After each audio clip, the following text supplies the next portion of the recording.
السلام عليكم ورحمة الله وبركاته. إنها نillaahi woinnaa ilayi raajiuun. كل نفس ذائقة الموت. hundi keenya yudu'aaf kaadhima maadha. hundi keessanuu alhamdulillah jedhame shamarran keenya keessattuu kan rabbiin warri deessanii ilmoo keessan dhungattanii hanga yoonaatti ilmoo lama sadi deessanii rabbiin nagaadhaan isin nassare mee alhamdulillah jedha. innaa nillaahi woinnaa ilayi raajiuun sinin jedha. obboleettiin keenya kun Naziiraa jedhamti.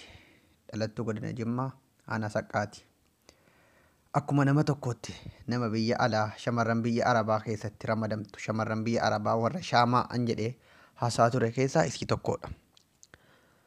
maal godharee shamarran keenya akkuma duraan dubbadhu ofiif jireenya dhiiftee maatiidhaaf jiraachuuf biyyaa baatee waggaa baay'eedhaaf dararaa madaameetiin waa meeqaan dararaa meeqa keessa dabartee jireenya dhuunfaasii utuu hin jiraatin maatiidhaaf jiraattee gaafa nan jiraadha umriin kootis deemaa jira jettee jireenya godhachuudhaaf hawwitee umriin sii utuu itti deemu lakkii maatii kooti jiraachuun qaba itti mataa gadi qabattee utuu jiraattu har'a akkuma nama tokkotti maatii sii gargaaraa jireenya mataasii jiraachuudhaaf gaafa murteessitee jireenya dhuunfaasii jalqabdee silaa yeroo kana ilmoo sii dhungattutti rabbiin nama jaallatu fudhata.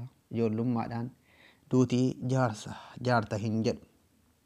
kunoo gaa obboleettiin keenya maaliif duute jechuun keessan hin oolu? maalirratti duute jechuun keessan hin oolu? shamarran harii eeggata wanti kun du'a akkanarraa rabbiin isina oolchu. rabbiin nagaan si baganan isina sare gaafa jedhamu namni qalbii se'a. waan guddaadha du'a daha yookiin obboleettiin keenya kun heerumtee akkuma nama tokkootti ulfooftee ilmoo kon dhungadha ilmoo kankoo maatiin kankootis haati kankoo akkoo argiti. anis waan waggaa baay'ee mana namaatti dadhabee ijoollee namaa baataa ture kankoo baadhadhee tanin ofitti qabadhee dhungadha hafuura siin fuunfadha itti yaaddee heerumtee ulfooftee kunoo gaa rabbiin lakkee ati guyyaan kan kee asirratti raawwata jedhee karaa ofiitti fudhate. alhamdulillah jechuun malee wanti danda'amu hin jiru. meegaa asirratti waa isiitti hin deebinaa. isin warri rabbiin har'a si nassaree ilmoo lama sadi ilmoo shan jaasii kennee har'a ati waa biraatii rabbitti dallantee rabbiin komattu dhiisiiti alhamdulillah jedhe. asirratti maatii fi firootan Naziiraatiif jajjabina hawaa. isin hordoftoonni kankoo hundi keessanuyyuu akka isin jannatul firdoosiin rabbiin isiif kadhattanu. wanti nama gammachiisu tokkommoo namni ciniinfuu irratti du'e kan jannataati jedhanii rasuulli keenya alayhi salaatu wassalaam akka nama jihaada irratti yookiin shahiida jechuudha. ciniinfuu irratti du'u jechuun intalli sabboontuu jabduudha. amantiidhaanis amantii muslimaatii alhamdulillah. egaa akka rabbiin fuula gaariidhaan isii simatu erga gaa ati nu bira malee jedhee ofitti fudhateera ta'ee rabbiin isiidhaaf fuula gaariidhaan isii hasimatu isiniin jedha. hundi keessanuyyuu rabbii keessan galateeffadhaa. bareechaatii du'aa kadhaa maatiidhaafis immoo jajjabina rabbiin haa kennu. sababni viidiyoo kana waraabuu barbaadeef maali beektu? hundi keessanuu akkasiin rabbiin galateeffattanii kullu nafsin zaa'iqatul mawti kulli nafsiin ilma namaa hundi guyyaa isiin itti baatu hin beeku. ati isa karoorfatte malee isa rabbi sii karoorse hin beektu. rabbi immoo waan sii tolu malee waan siif hin tolle hin godhu. jireenyi kan kee kana booda si gaha asirratti dhaabbachuu qaba. wanti rabbi jedhee tarii waan toltuu tokko isiidhaaf yaadeeti malee waan hamaatti hin fudhatinaa. alhamdulillah dha maatiin illee garuu nama guba. daharratti ciniinfuu irratti du'uu jechuun baay'ee nama guba. baay'ee nama gaddisiisas. rabbiin caffee jannataa keessa si haa kaa'u. nama guba garuu shamarran akkanatti biyya ormaatti jireenya gadadootiin umrii sii meeqa achitti dabarsitee gaafa siin daheetanin rabbi waan jaallatu godhaadhaaf rabbiitti murtiin hin muramuuf malee dubbiin kun baay'ee tokko nama gaddisiisa. nama guba nama boosisa.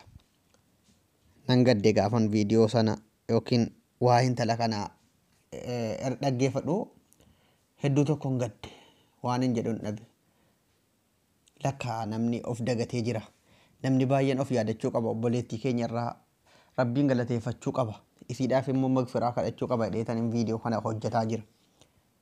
alhamdulillah jedhaa hundi keessanuu. wallahi alhamdulillah jedha shamarran keessattuu kan rabbi sin saree jennaan deessee nagaadhaan offolte ilmoo kan kee dhungattee jiraataattu ubaaluu yoo rabbi sitti balleesse ciniinfuu irratti du'uun akka inni jabaatu nan beekan waan ciniinfuun nama gootu sargaan ture gaafa tokko biyyan jira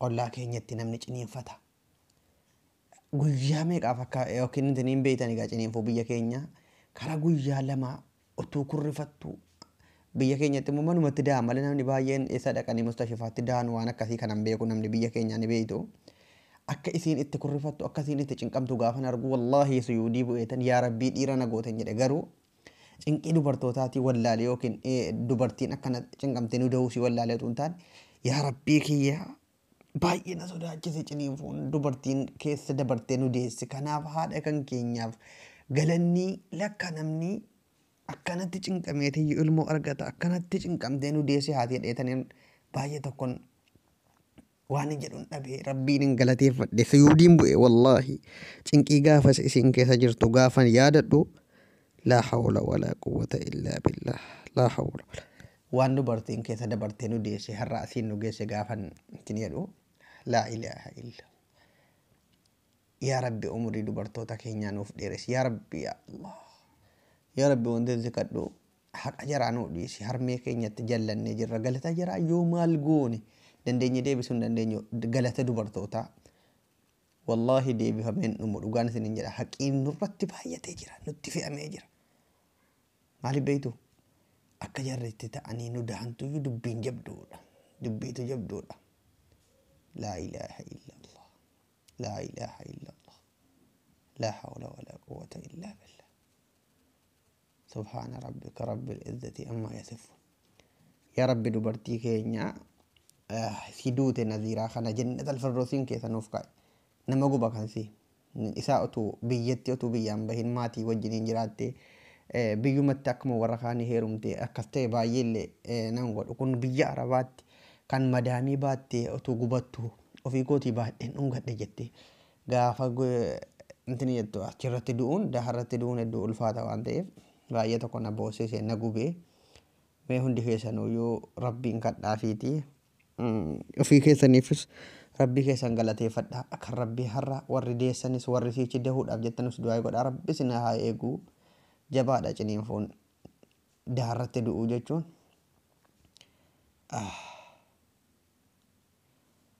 wallahi nama boosisa nama gaddisiisa nama gaddisiisa nama gaddisiisa nama gaddisiisa obboleewwan koo nama gaddisiisa wallaahi nama gaddisiisa waan hin jedhuun qabu alhamdulillah jedhi sheerii godhiitti du'aa godhiif obboleewwan keenyaaf